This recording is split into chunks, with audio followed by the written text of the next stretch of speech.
Welcome back. In the clip presented on my YouTube channel at Alex Ceauşescu, I will tell you about who was Nicolae Ceauşescu and what did he do for the Romanian country. Stay with me in the following minutes of this video clip to find out the details, steps, and examples that I will explain to you in this video clip available on my YouTube channel. The historical context and formation of Nicolae Ceauşescu. Nicolae Ceauşescu was born on January 26, 1918, in a modest family from the village of Scornășești, Alt County. The historical context of those times placed him in an interwar Romania, dominated by poverty and economic problems, elements that contributed to his political orientation. During that period, Romania was a kingdom with strong external influences, especially from the USSR, which was trying to expand the communist ideology in the region. In this framework, the Romanian Communist Party, founded in 1921 and considered a threat by the authorities of the time, acted illegally. Since his adolescence, Ceausescu joined clandestine communist organizations. His first contacts with communist ideology took place in the working-class environment, in Bucharest, where he was influenced by local leaders.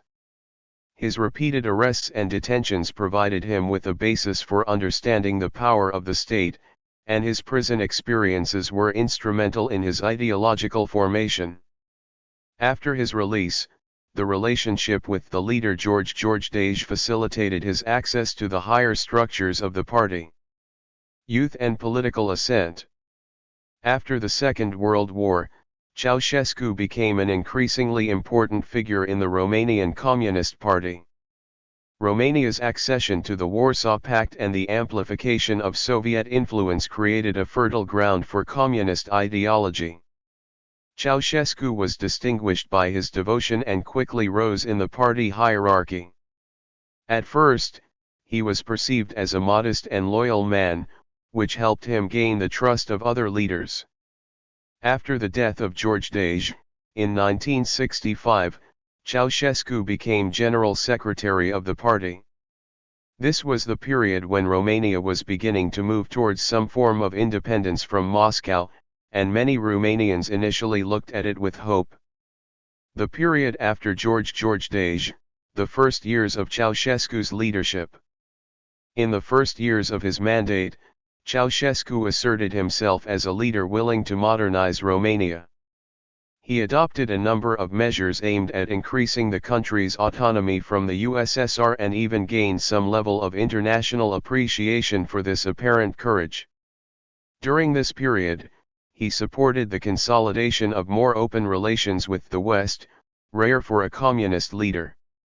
In 1968, the public condemnation of the Soviet invasion of Czechoslovakia strengthened its international image, and the country seemed to follow a direction of its own development. However, this period of liberalization was short, and gradually, Ceausescu began to implement much tougher control measures on the population. The 1970s, the rise of the cult of personality. The 70s were marked by the establishment of a cult of personality around Nicolae Ceausescu and his wife, Elena Ceausescu. The image of the leader was propagated in all forms of media, and the Ceausescu family began to be presented as the saviors of Romania. It was the era when Ceausescu's face was displayed on all state institutions, and the whole nation was obliged to participate in parades in his honor. The propaganda and repressive control of the security had a deep impact on the lives of Romanians, while megalomaniacal economic projects began to burden the state. At the same time, Elena Ceausescu became deputy prime minister and took over the leadership of several institutions, although she did not have the necessary skills. The cult of personality and extreme centralization deeply marked that period. Foreign policy and independence from the USSR. Although Ceausescu openly opposed Soviet domination, Romania's relations with the rest of the world were complicated. He supported Chinese Communist leader Mao Zedong and tried to establish relations with states in the Western world as well. Especially in the 70s, Ceausescu visited the USA and other Western countries, and Romania benefited from a relatively high level of independence in foreign policy. However, Ceausescu's independence was strictly rhetorical, and his foreign policy was more intended to build his personal image. Internally, repression policies were extremely strict and dissent was almost non-existent due to widespread fear. Economic issues and austerity policy. The 80s brought a strong economic crisis to Romania, especially due to the policy of forced industrial development and the grandiose projects that Ceausescu imposed. The country's foreign debt increased significantly, and the communist leader decided to adopt a drastic austerity policy to pay it off quickly.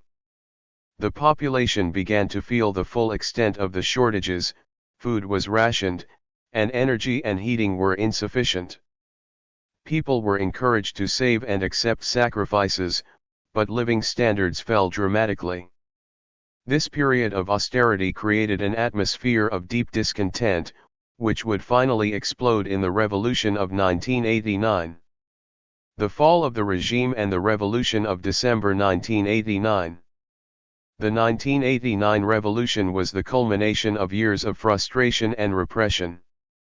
Starting in Timișoara, the revolt quickly spread throughout the country. Law enforcement intervened violently, but the demonstrations continued. Ceausescu tried to give a speech in Bucharest, but was interrupted by boos, a clear signal that his power was at an end. On December 22, 1989, Ceausescu and his wife were arrested after trying to flee Bucharest. The trial that followed was a brief and swift one, and their execution marked the official end of the communist dictatorship in Romania. The legacy of Nicolae Ceausescu.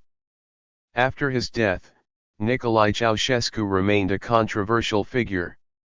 For some, it is associated with a period of stability and order, and nostalgia for those times persists among a section of the population. For others, Ceausescu is the symbol of oppression, hunger, and lack of freedom. His legacy also includes a series of megalomaniac constructions, such as the People's House, which stand as witnesses to his exaggerated ambitions. Conclusions. Nicolae Ceausescu was a paradoxical leader, a dictator who had the courage to oppose the USSR, but who brought suffering to his people. He tried to build a strong Romania, but the price paid by the citizens was enormous.